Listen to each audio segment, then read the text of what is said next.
From a professional soccer career to becoming a driving force in the mortgage industry, Brian Covey has shown what it takes to find your competitive edge. Get off the sidelines and get in the game. Find your competitive edge with Brian Covey.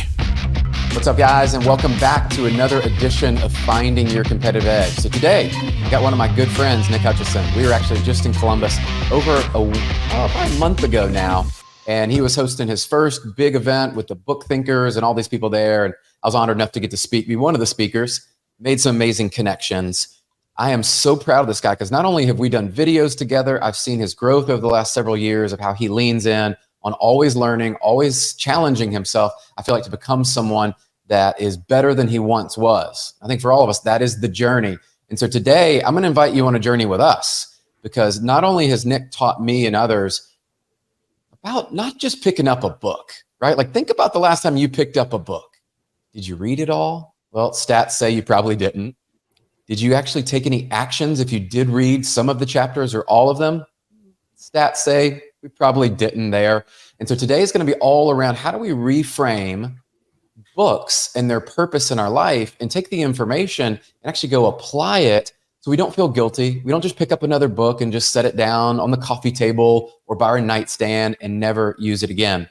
Today, we're actually going to retrain you on some things that I believe can help us all. And I'm on that journey with you. So I invite you, grab a pen and paper because you're going to want to take notes on everything that we go through. And I can promise you this, at the end of this conversation that we have, you're going to become better at not only how you utilize books with your intentionality, but you're going to become a better person because you're going to have tools and resources that you now know how to use. Wouldn't that be cool? So, Nick, without further ado, I know we could go on and on about your bio. People will look that up, but I think of you as someone that is always learning and growing. You're always showing up, and how you continue to grow has been amazing, from conferences to speaking to things we were just talking about before we got on here. You're the epitome of the constant learner and student. And so thank you. I cannot wait to jam with you. I am fired up. That was an amazing intro. I think you set the stage for exactly what we're going to talk about and teach everybody today. So I hope to provide some value. Can I ask you the first question today? Oh, hey, why not? We've done it the other way, right? So I've been on your show, so why not? What is the best book that you've read over the last couple of years? Ooh, that is a good one. I'm going to go with two, actually, because one just impacted me recently. But The Power of One More, Ed Milet, obviously mentor of mine. That one really got me to think, and why I use that one is think about things outside of just sales and business and my professional life. And, one more minute maybe with my son at night reading a book. One more rep in the gym that we're doing there. One more connection. I was at a conference this week. And I thought to myself, before I leave, let me just make one more connection before I go. So that was there. And then The One Truth. So John Gordon, his new book there, and the oneness and separateness and our faith and how we're all connected and some of that more spiritual. For me, those two, I would highly recommend. Well, thank you for indulging my curiosity. The Power of One More, excellent book. And just like you, I think about that before I leave the gym. You know what I do now is I go to the locker room, I change back into my clothing, and then I go back to whatever machine or piece of equipment I was using right before I finish my workout, and I go do one more set. So maybe one more set of like tricep dips or whatever the case is as I'm walking out. So that's a great one. And I have not read John's book yet, but we are interviewing him soon. So excited to check that one out. Oh, he's phenomenal. We got to be at a conference when his wife, Catherine, was speaking. And I remember I said, hey, I just picked this up a week ago. How do you like it? How do you like it? And all that. I said, I've only heard pieces of it and I've read one chapter. So I'm going to tell you when I'm through with it. And so I can't wait. We're doing the same, having him on. I can't wait to unpack that. But I'm sharing those. And I know for us, man, that's how we connected up originally, is like books. And I'd released my book and you guys came alongside and I didn't know what to do. I was like, okay, I published a book. Now what? And you really taught me some things. And we started to do videos and we were really just testing the waters of what's possible. But for those that don't know your story, I would love to go back a little bit. Nick, like, when did you start to get that kind of bug or itch about reading books? Because I think for most kids, right, like they say they have it or they don't. School, a lot of times, maybe they do, maybe they don't. With 3 kids, I can tell you, 2 of them love to read, 1 did not. When I was growing up, I was not much of an academic. I was more of the athlete stereotype. I know you were an athlete as well, Brian. So I focused most of my attention on playing football and wrestling. And you couldn't pay me to do my homework or read a book back in the day, which might surprise anybody that could see my background today. I have like 1,000 books behind me. But that behavior, although it did carry with me into my college experience, it all changed when I took an internship going into my senior year of college. I interned at a local software company. It was a sales position. And my boss, my mentor at the time, Kyle, I think he recognized some unfulfilled potential in me. I was this kind of cocky, a little bit arrogant, early 20-something-year-old who thought he knew everything and wanted to come into this company and crush it. And he said, hey, Nick, you commute about an hour each way, 5 days a week. That's 10 hours in the car. Listening to the same radio station or the same music playlist for the 1,000th time, it's not going to get you closer to where you want to be in life. You have some room to grow. So I recommend business podcasts. That's kind of where it all started for me. So I took up his recommendation and I started listening to all sorts of shows where successful people were being interviewed and they were talking about what they did to become successful. And what I noticed very quickly, again, because I was driving so much, was that so many of these successful people gave at least some credit for their success to the books that they were reading. And I just kind of had this moment that I could probably articulate better today than I could back then. But I sort of had this moment where I realized if I was deliberately choosing not to read and implement these books that made other people successful, I was also deliberately choosing to live under my potential. And that's when I started to think about potential. Like, do I want to end up regretting not having done more with my life? Or do I want to go read books that condense decades of somebody else's lived experience and best life lessons into days and just go read those for $20 in a few hours of my time? So that's what I decided to do. Went to a local Barnes & Noble, and the rest is history. I've been reading for about 10 years, maybe an average of 50 or 60 books a year now, and I don't think I'll ever stop. Just like you mentioned earlier, I'm definitely a student of life. Okay, so I don't want people to miss that. You said 50 or 60 books a year. Okay, so I'm gonna break this down because in your book, you actually start out with this. I thought it was beautiful. And you said, have an intentionality about not only when you pick up a book, why are you reading it? What are you hoping to get out of it, and do all those things. What I loved is then you segued into think about right now how much time you're spending in your morning on meaningless tasks. Look, and I'm guilty of it too, right? So this is me preaching to me as well. And you broke down even 15 minutes a day and 10 pages, right? I think is what you said there. And if you could read 10 pages a day, which my friends on 75 Hard will understand, that's part of that. And where you could be. And it's not, I love what you said it's not making time, right? Because we all have the same 24 hours. We've heard that cliche before, and it is true. But where are you letting time, I say, just ooze out somewhere? It's just gone.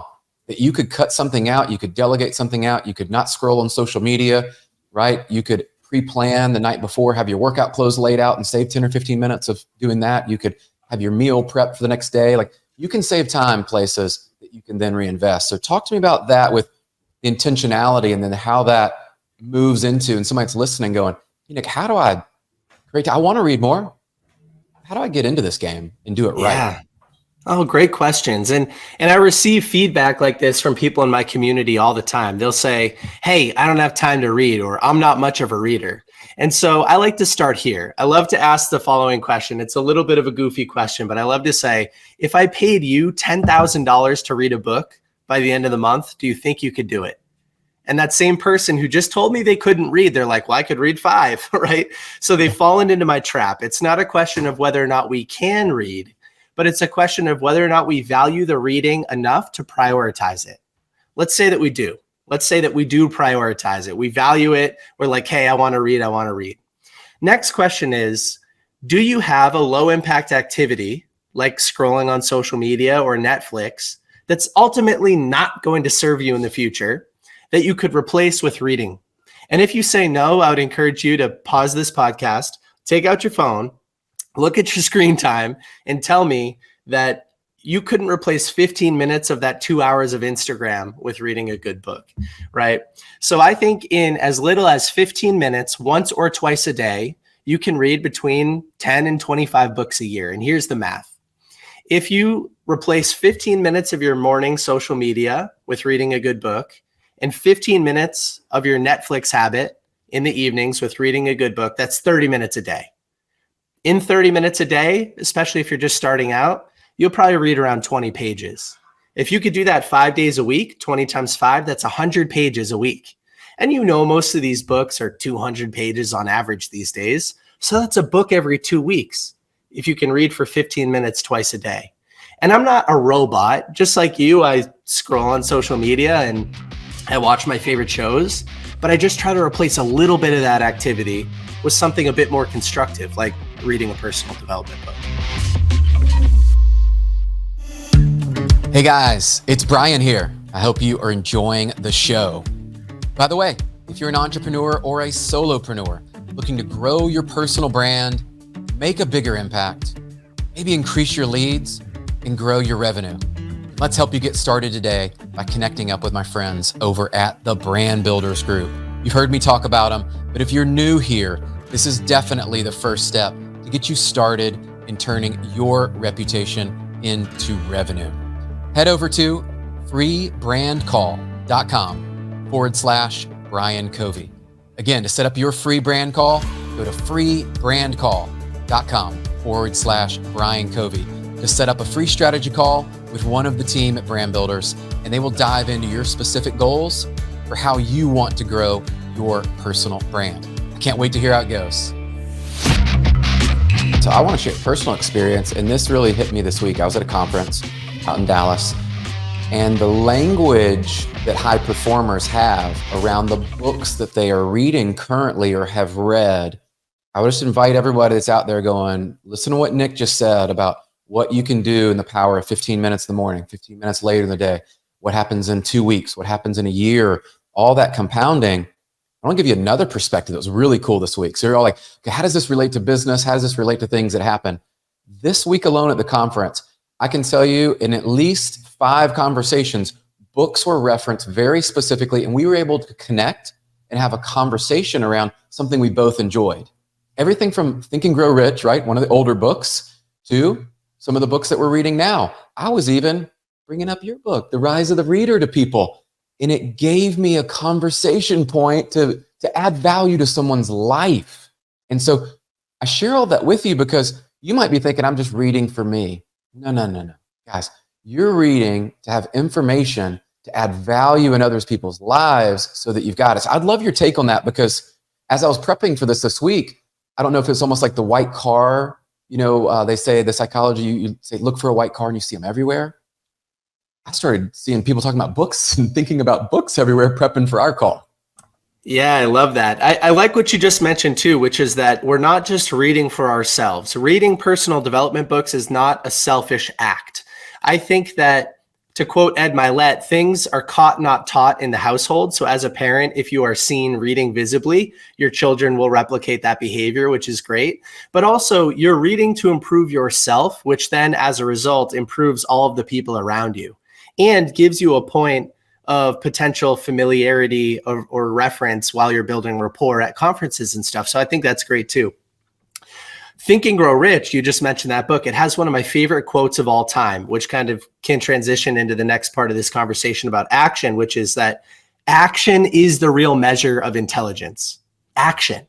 So many people are reading these books and they're failing to implement what they read. They get all excited about it. Oh, this is super cool. This is super cool. And then they fail to take action. You know those people, like aspiring entrepreneurs that read books on entrepreneurship, but they don't start a business, or people that want to get their finances under control. So they read a book on personal finance and then nothing changes.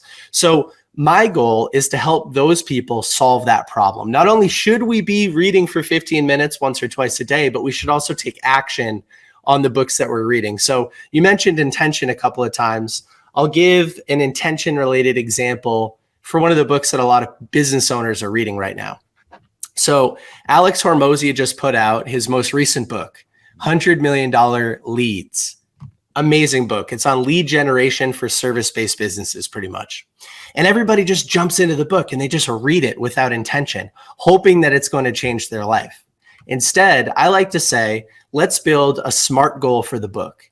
So for anybody that's not familiar, I'll just go through the acronym quickly. SMART is an acronym that stands for specific, measurable, attainable, meaning realistic, relevant, meaning you are emotionally connected to the information, and time-bound, meaning you have a deadline for completion. So instead of just jumping into $100 million leads, I'm going to set a SMART goal, and it will sound something like this. Find and implement, so we're baking in action. Find and implement at least 2 lead generation strategies into my business BookThinkers by the end of November, because quite frankly, we stink at lead generation.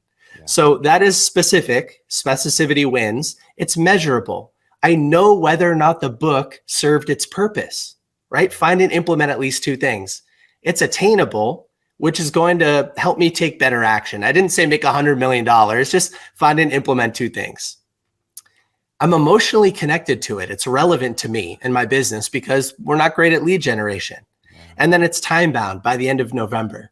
So if you, using your white car example, if you write that intention on the inside cover of the book, find and implement at least 2 lead generation strategies into my business BookThinkers by the end of November, and you review it each and every time you read a few more pages, your brain's going to filter for those potential actions to take. You'll filter everything else out, all the other colored cars, and you'll just focus on the things that will lead to the best action. So that's one of my favorite techniques that I teach in the book, because again, reading without intention is more like entertainment than it is education and behavior change from my perspective.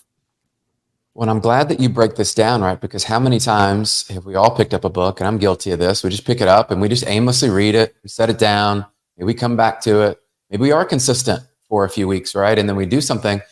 And even as you were asking about the 2 books that have made the most impact, it took me back, okay, what did I actually implement? And so that's why I was sharing that, is what did I actually do as a result? But I did not start with that SMART goal because I didn't know about this. And so that one thing I will take, and I love how you lay that out, because I do that for my business. I do that for my personal and professional life with my coach. We have SMART goals. Why wouldn't I have a goal like that? And I love the way that you just broke that simple concept down. That anyone listening today, if you're reading a book, go back and set the intention. Or you're about to pick up a book, which we want you to pick up Rise of the Reader, because you're going to pick up even more tips. But I want to make sure that you guys don't miss that. I love it. I love it. One of my coaches used to share this, Nick, was always setting your intention for your day. And that was a massive shift for me. And so I love how you move that to shifting with the book. Well, I wrote this down. This was really cool. And you shared some guiding principles in your book that I thought were really cool, that I'd love for you just to kind of break down for people. You said, reality is negotiable. Reality is limitless. The right book at the right time can change your life. So let's expand on those. Yeah, absolutely. The line "reality is negotiable" is a quote from the 4-Hour Workweek by Tim Ferriss.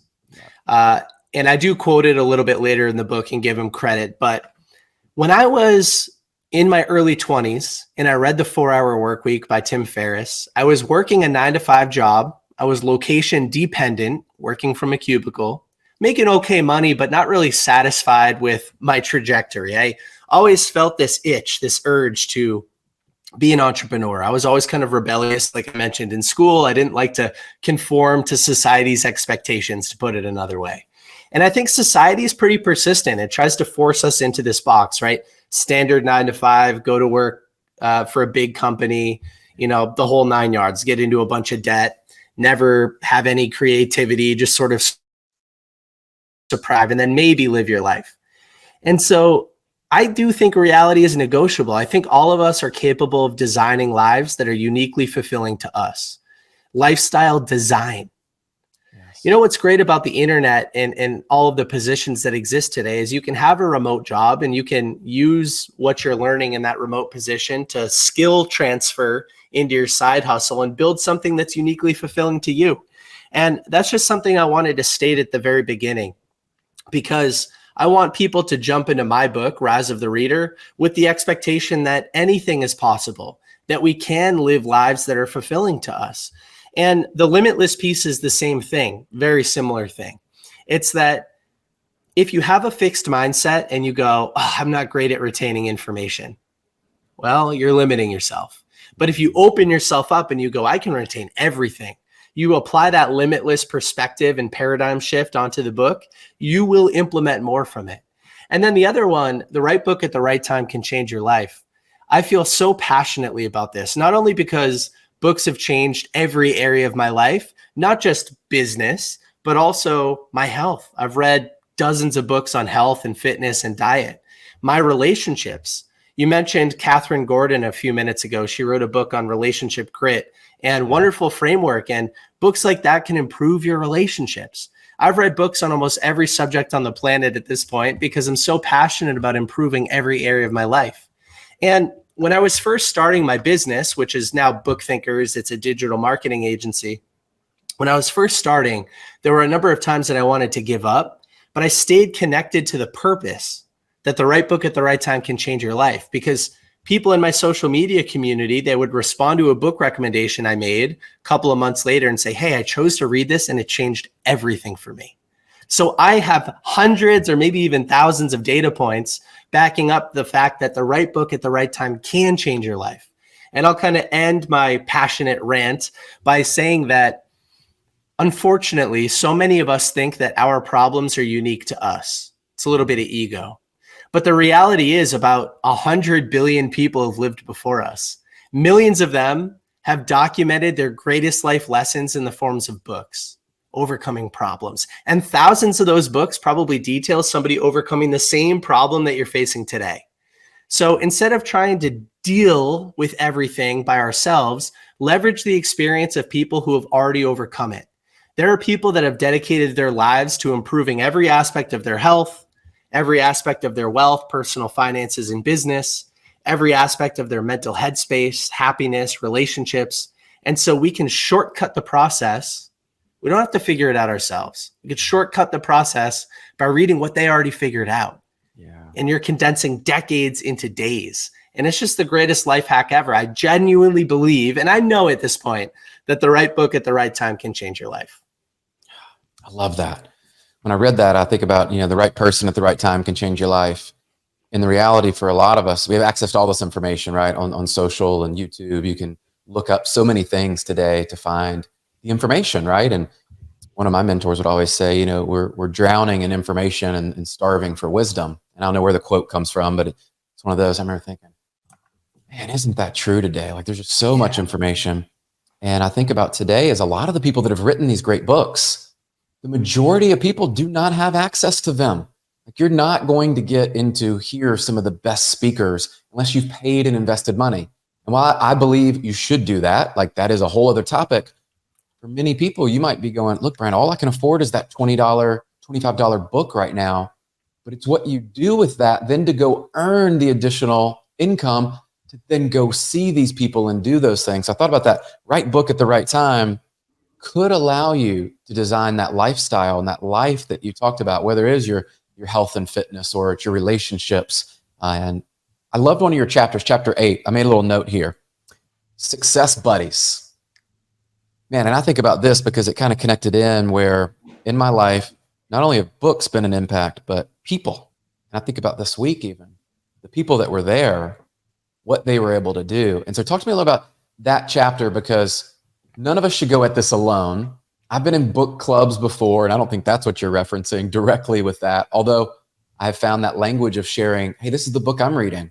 And now I had someone this week, Nick, and they said, hey, I'm going to pick up that book too. Why don't we set up a time on Fridays and we'll just download what we're both learning?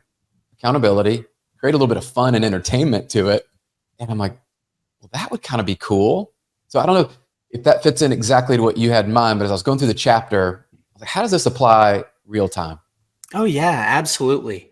As Jim Rohn says, I believe we are the average of the 5 people that we spend the most time with. And if you can meet on a consistent basis and talk with your most motivated friends about positive, constructive material, you will improve your life and so will they.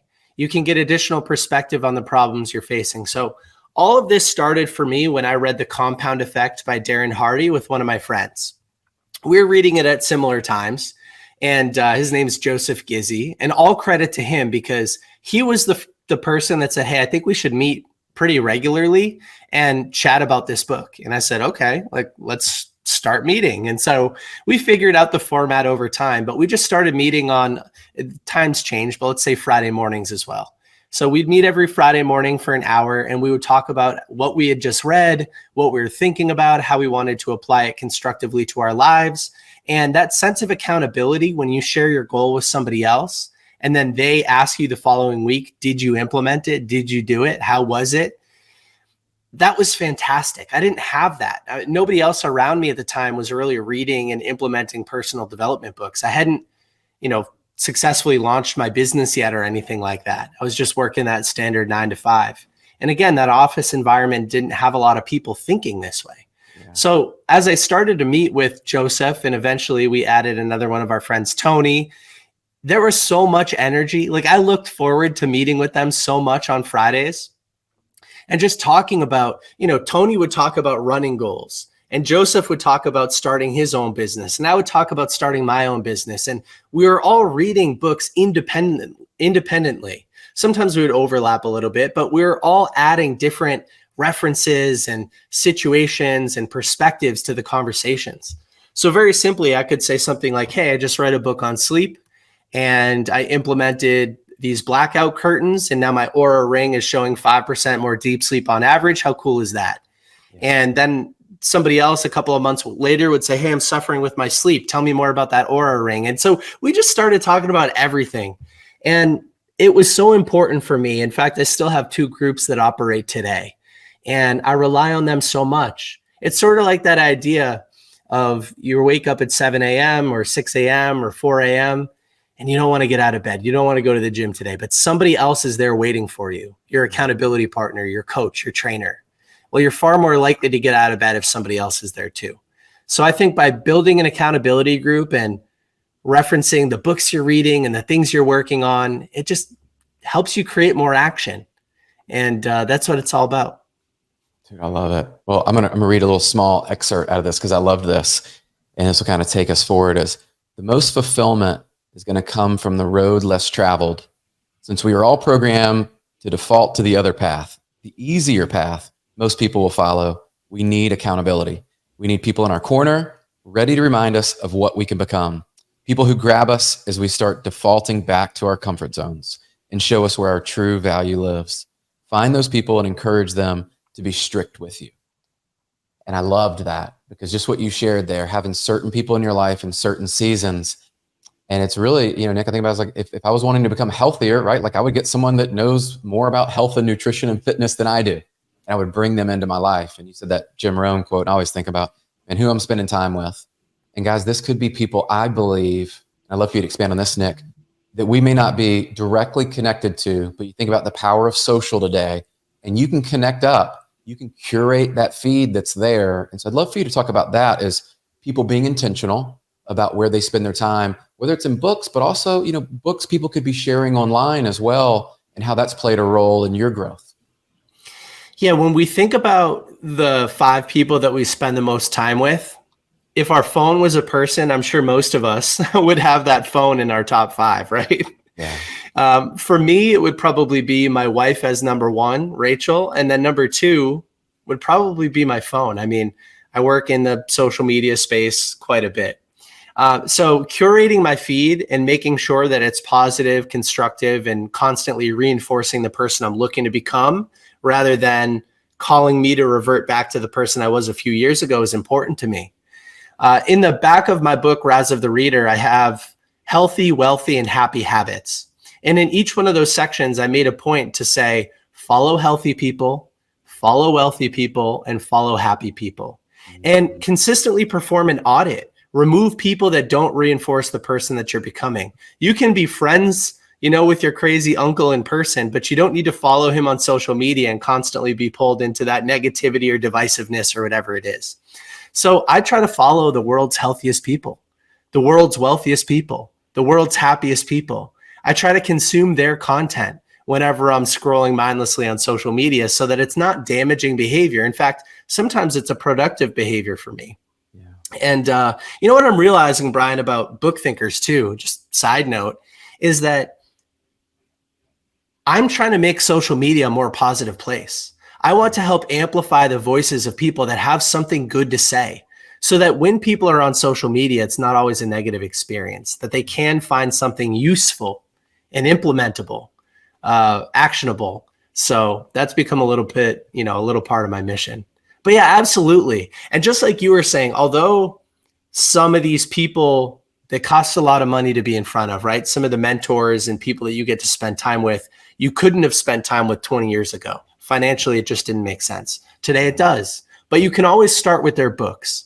I remember watching a TED Talk once where Ty Lopez, internet marketer, not everybody loves him, but he has some good, useful analogies and metaphors. He said to the audience, if I told you that Arnold Schwarzenegger was going to be at my house next week talking about being useful and bodybuilding, and I told you that, and he references some people, like if I told you that Gandhi was going to be there talking about peace and Steve Jobs was there talking about innovation, how much would you pay to come over and spend time asking them questions and learning from them?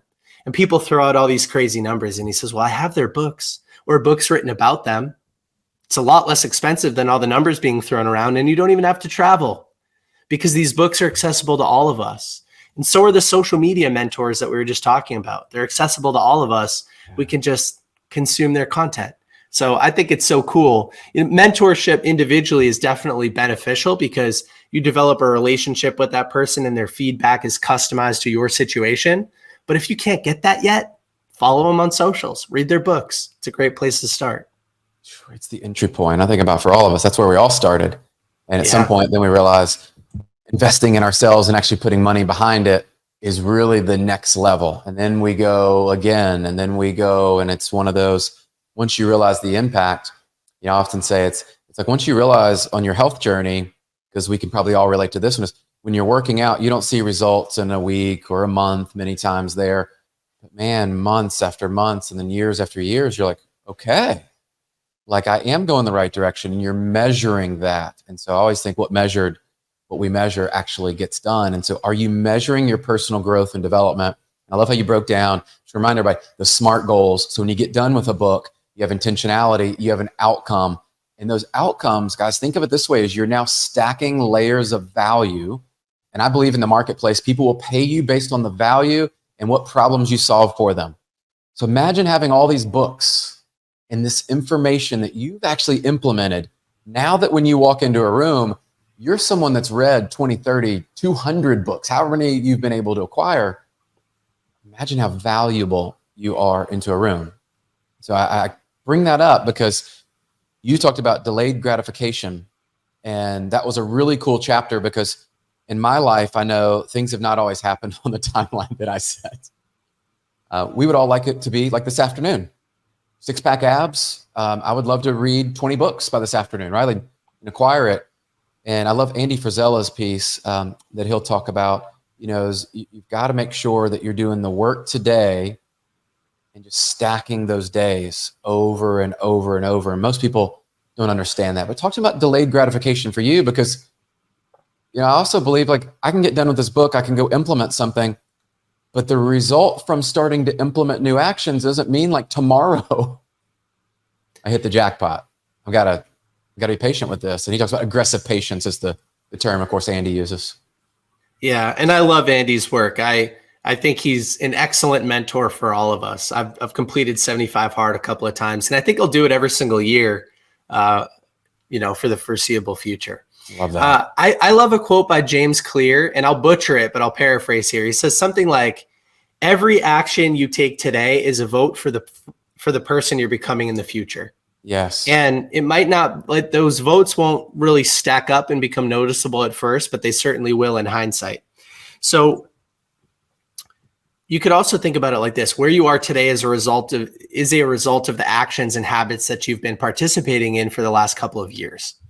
And so, if we want to change our future, we have to change our present. And we have to start to focus on activities today that might not bring instant gratification, but will benefit us in the future. I always try to be kind to my future self. I think about Nick a couple of years from now saying, dude, thank you so much for staying in on that Friday night and reading something positive and constructive instead of going out and drinking until the sun comes up, right? I think about those situations often. I heard Jesse Itzler say one time that, if you're 3 miles into a 4-mile run and you want to give up and you start thinking about that pizza that you could go reheat and the warm shower and it's cold outside and it's rainy, he would stop himself and ask the following question. When I wake up tomorrow morning, what will be more satisfying, finishing the run or quitting? And then I'll always choose the one that serves his future self, the one that his future self will look back on and say, hey, thanks, Nick. Thanks, Brian, for finishing that run instead of giving up. So there are dozens of things, hundreds of things, I don't know how many, that I've implemented that don't really bring an instant sense of gratification. Yeah. But I'm so happy, like right now, that I started them years ago. One is meditation.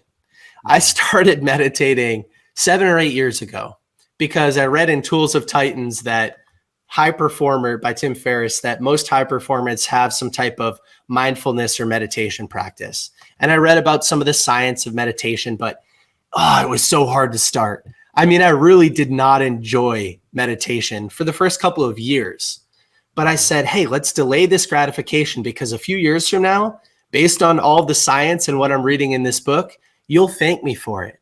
And here I am 7, 8 years later, and it's almost like I can slow down time a little bit, but like there's an input to my brain and I have more time to react to it from a place of logic and process instead of emotionally reacting, which I used to do.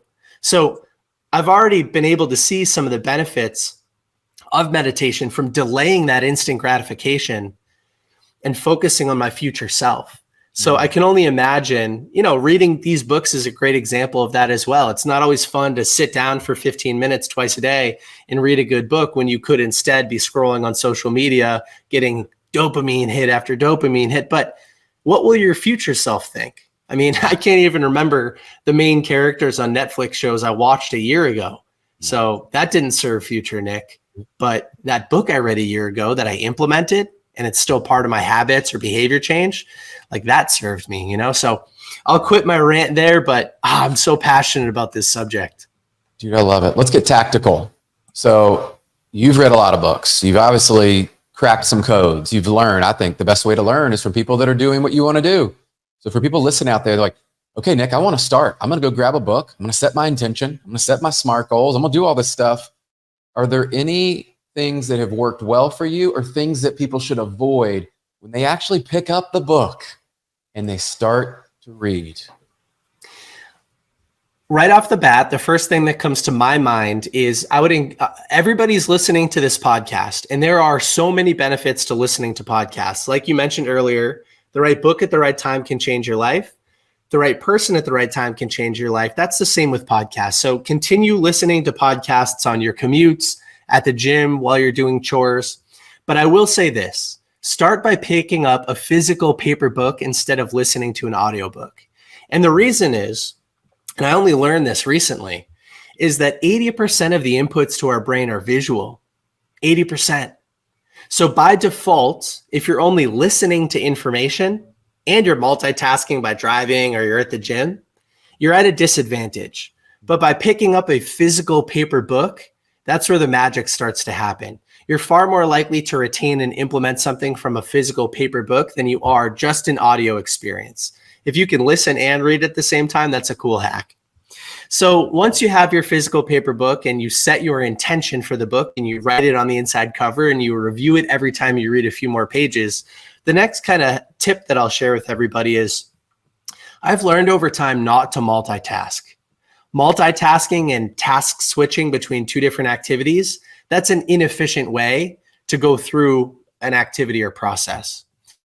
Most people are reading and taking notes at the same time. I mean, I did for years and years and years. But over the last couple of years, I've started to separate the two activities. So I'll read my intention. I'll prime myself. Where are the white cars? Then I'll go through the reading process. I'll read for 15 minutes. I'll read for an hour, whatever the case is. And if I think I find something that I want to stop and reflect on, I'll quickly circle that page number. I'll highlight that section of the book, but I try not to lose my state of flow. I try to stay in that deep work. I want to continue reading until my reading time is up.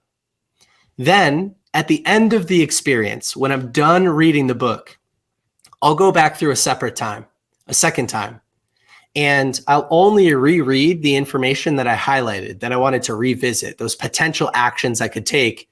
Using Hormozi's example, maybe I'll find 10 or 15 potential lead mechanisms to implement in my business. Well, here's the thing. It's not attainable or reasonable to implement all 15 things. My goal was just to implement 2 or 3. So I'll look at that list and I'll say, what 20% of these can lead to 80% of the change? Not every action is created equal. Some of them will create more leverage in my business, more leads, they're easier to implement. That's what I want to focus my time and energy on. So again, separate reading and implementing information, note taking, and then choose the most important activities to implement. Those are some additional things that came to mind when you asked me the question that I didn't really focus on years ago, but I definitely focus on today.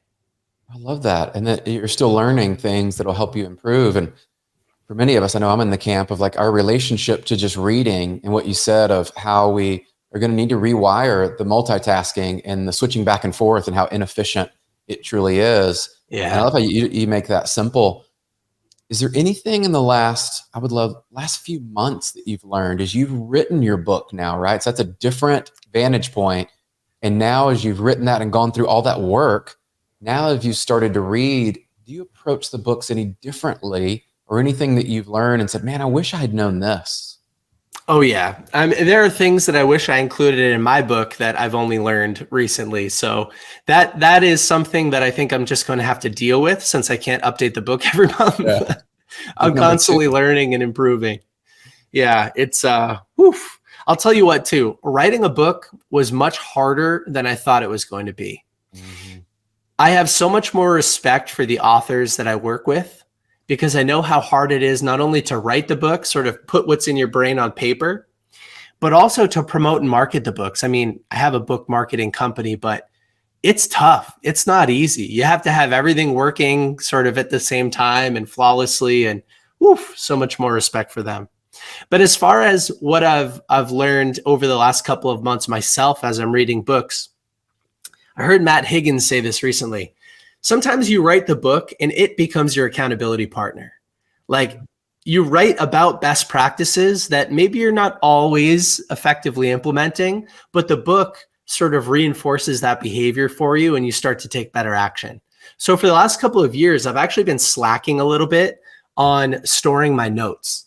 And as I'm writing about the best practice for this book, I'm like, I know you need to store your notes effectively. In fact, I've been doing it for years, but not very consistently.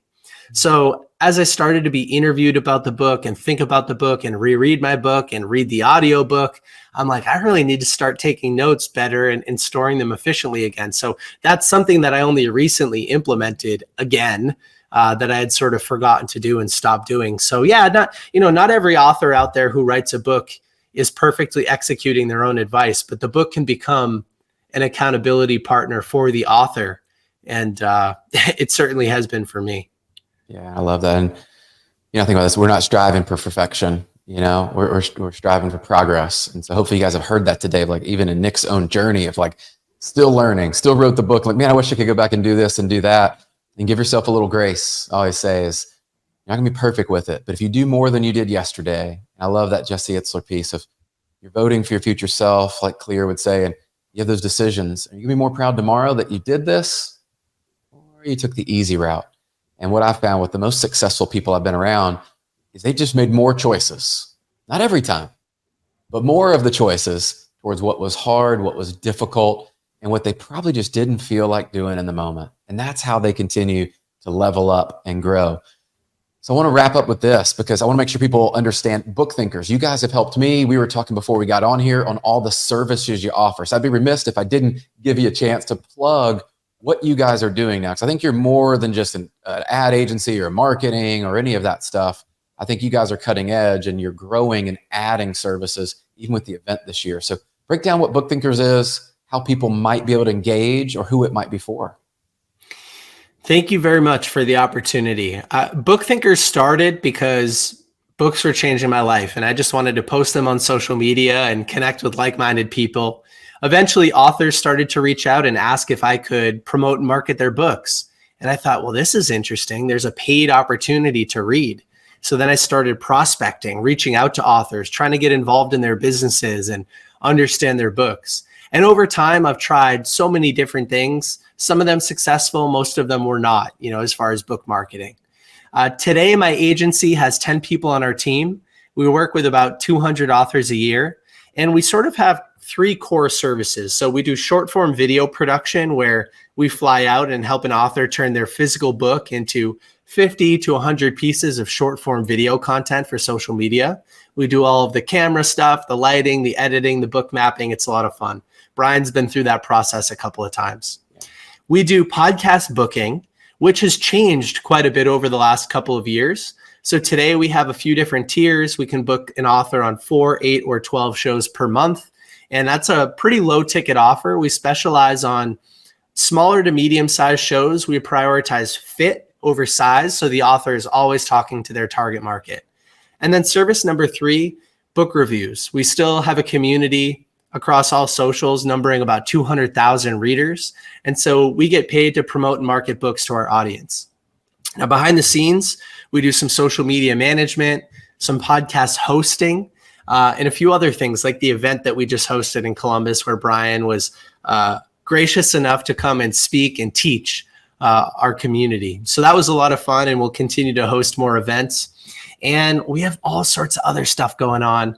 Probably too early to share, but we're getting into the speaking world a little bit, helping authors book speaking gigs, and we're doing a little bit of author ecosystem management, where we just do some strategy and help authors fill in missing pieces. So if somebody's interested in a book, what else happens? Like, do they have speaking, coaching, courses, consulting, and we can help them sort of navigate that experience. So yeah, BookThinkers is a lot of fun. Again, it's motivated by the idea that the right book at the right time can change your life. And we just want to amplify good, healthy, constructive voices, people that are mission driven and just want to positively impact the universe. I love it. I love it. And I can attest. You guys do a great job of it. I can't wait to do some more work together. And for everybody listening out there, look, today has really been around not only helping you rethink how you look at books, but also hopefully an insight into Nick's journey, even some of my experience as well, and why books are still so important. And I love that you landed that with that one book can change your life. And so I'd invite you to consider today, what's the one book for you? What's the next book you're going to pick up? And now you understand how to set intentionality, write down everything in the cover, set your SMART goals. And then I believe you now become a more valuable person in the marketplace. You can help your friends and your family and your relationships, and you're a better version of yourself. And so we have access to all of this. It just takes a decision for you to go pick up the next one. I'm going to recommend you start with this one, obviously because Nick's here, but also think too, wouldn't it be great to go back to the fundamentals and basics like pro athletes do all the time? You'll see them doing what many would consider basic moves. It's because they're going back and relearning those before the season to then be ready to do the things that are more difficult. And so it might be your time. Go back and learn, how to read, how to implement concepts that you're actually learning. So you don't just pick up another book. Don't finish it. Maybe set it down. Maybe even do read it, but you don't do anything with it. Our challenge to you is pick up a book. Do something with it. Share it with your community. That's how I know Nick and I align on this. I believe that's how we help each other learn and grow all the time. That could be your next social post. That could be your next client that you share a piece of information that they go, I like them. So you got to think bigger as you go through that. So Nick, any parting words or anything you want to close with?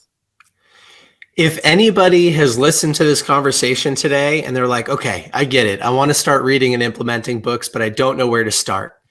DM me at BookThinkers. DM me on Instagram at BookThinkers and tell me about a problem that you're facing or a skill set that you want to develop, and I'll provide a custom book recommendation to you. It's one of my favorite things to play this book matchmaker role. I'll probably follow up and ask a few clarifying questions before I make a recommendation, but I love doing that. And I'll also follow up with you, anybody that DMs me, in 30 and 60 days to see if you've read the book and what you're thinking so far, answer any questions that you might have. So that's my final word, Brian. Thank you so much for the opportunity today. gratitude is a big theme in my book. And I'm grateful for you. I'm grateful for the friendship that we've developed over the last couple of years and your support of my business and coming out and speaking at our event and the opportunity to share what I've learned on this show today. So grateful for you. And I look forward to what happens over the next couple of years as we continue to support each other. Oh, I love it. What a great way to close it out. And the feeling is mutual, my friend. And I love seeing what you're doing. I told you this in Columbus, but I believe it to be true. You guys are just scratching the surface. And it is something that is needed in the world.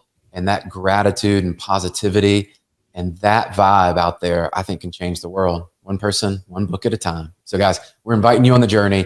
Go back and make sure if you didn't catch everything or you want to go back, rewind this episode, make some notes, take action. And as Nick said, reach out to him for book recommendations and let us know on the show. Leave us a review. Make sure to give us 5 stars, all that cool stuff. Is we feed off of what feedback you give us. And that helps us know what guests, what resonated, and also what did you go take action on? Because I believe that's where change happens. That's where growth happens. And you only have to be the one person that makes the change in your life.